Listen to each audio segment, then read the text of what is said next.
Hi friends, சொரா புட்டு எப்படி பண்ணலான்றதை பார்த்துடலாம். மீனே பிடிக்காதுன்னு சொல்கிறவங்க கூட இந்த மாதிரி சொரா மீனை வச்சு இந்த மாதிரி புட்டு மாதிரி செஞ்சு கொடுத்திங்கன்னா அவ்வளோ அழகாக விரும்பி சாப்பிடுவாங்க. மீனுன்றதை கூட கண்டுபிடிக்க முடியாத அளவுக்கு டேஸ்ட் அவ்வளோ அல்டிமேட்டாக இருக்கும். கண்டிப்பாக இதே மெத்தடில் செஞ்சு பாருங்கள், எல்லாருக்குமே கண்டிப்பாக பிடிக்கும். இந்த மாதிரி சொரா மீனை இந்த மாதிரி மஞ்சள் தூள் போட்டு தனியாக வேக வச்சுட்டு அதில் இருக்கிற அந்த முள்ளெல்லாம் தனியாக எடுத்து வச்சுட்டு ஃப்ளஷை மட்டும் இந்த மாதிரி பிச்சு போட்டு வச்சுக்கோங்க. அதுக்கப்புறம் இது பூண்டு பார்த்திங்கன்னா நிறையா சேர்க்கணும். ஒரு 20 பல் பூண்டு எடுத்துக்கோங்க. வெங்காயம், கருவேப்பிலை, பச்சை மிளகா இந்த மாதிரி சாப்பரில் போட்டு நல்லா சாப் பண்ணி வச்சுக்கோங்க. எந்த அளவுக்கு சாப் ஆகிருக்குன்றதை பாருங்கள். கருவேப்பிலை, பச்சை மிளகா, வெங்காயம் இவ்வளோதான். வெங்காயம் பெரிய சைஸ் 2, பூண்டை ஒரு 20 பல் பூண்டை நல்லா இந்த மாதிரி தோல் நீக்கி இடித்து வச்சுக்கோங்க.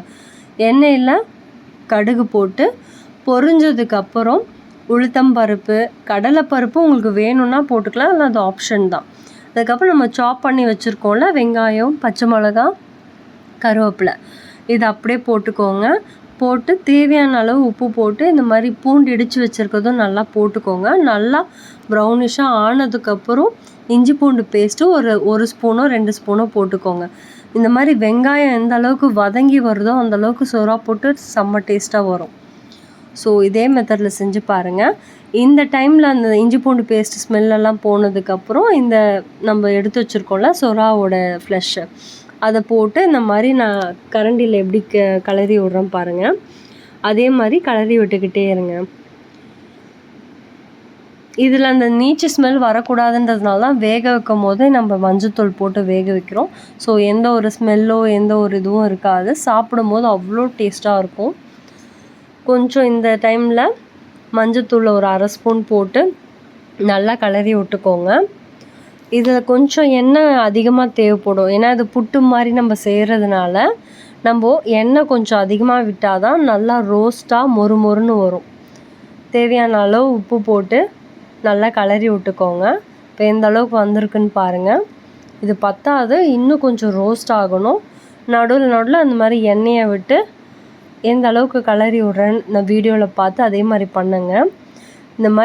இந்த மாதிரி செஞ்சு கொடுக்கறனால குழந்தைங்கள்லேருந்து பெரியவங்க வரைக்கும் நல்லா விரும்பி சாப்பிடுவாங்க. உடம்புக்கு அவ்வளோ ஹெல்த்தியும் கூட.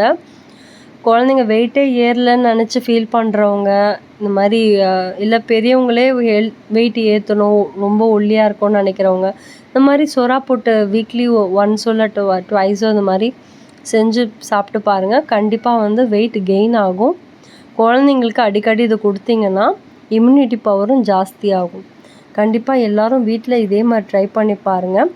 சொரா புட்டு மீன் குழம்பு, இந்த மாதிரி சாம்பார், ரசம், இல்லை வெறுமே ஒயிட் ரைஸில் இந்த மாதிரி சொரா போட்டு வச்சு சாப்பிட்றது கூட அவ்வளோ அருமையாக இருக்கும். கண்டிப்பாக இதே மெத்தடில் செஞ்சு பாருங்கள். ரொம்ப நான் கொடுக்குற எல்லாமே ரொம்ப சிம்பிளான டிப்பில் தான் கொடுத்துட்ருக்கேன். யார் வேணாலும் செய்யலாம். பேச்சுலர்ஸ் கூட அது கண்டிப்பாக ட்ரை பண்ணி பார்க்கலாம். ஸோ இதே மெத்தடில் செஞ்சு பாருங்கள். அடி பிடிக்காமல் அடிக்கடி கிளறி விட்டுக்கிட்டே இருக்கணும். எண்ணெய் அப்பப்போ ஊற்றி கிளறி விடணும். இதுதான் இது கொஞ்சம் சேலஞ்சு தவிர மற்றபடி இது செய்கிறது ரொம்ப ரொம்ப ஈஸியான மெத்தடு. எந்த அளவுக்கு வந்திருக்குன்றதை நீங்கள் வீடியோவில் பார்த்து தெரிஞ்சுக்கோங்க. இதே மாதிரி செஞ்சுட்டு கமெண்ட்டில் எனக்கு சொல்லுங்கள், எந்த அளவுக்கு எல்லோரும் சொல்கிறாங்க, சாப்பிட்டுட்டு என்ன சொல்கிறாங்கன்னு எனக்கு கமெண்ட்டில் சொல்லுங்கள். தேங்க்யூ.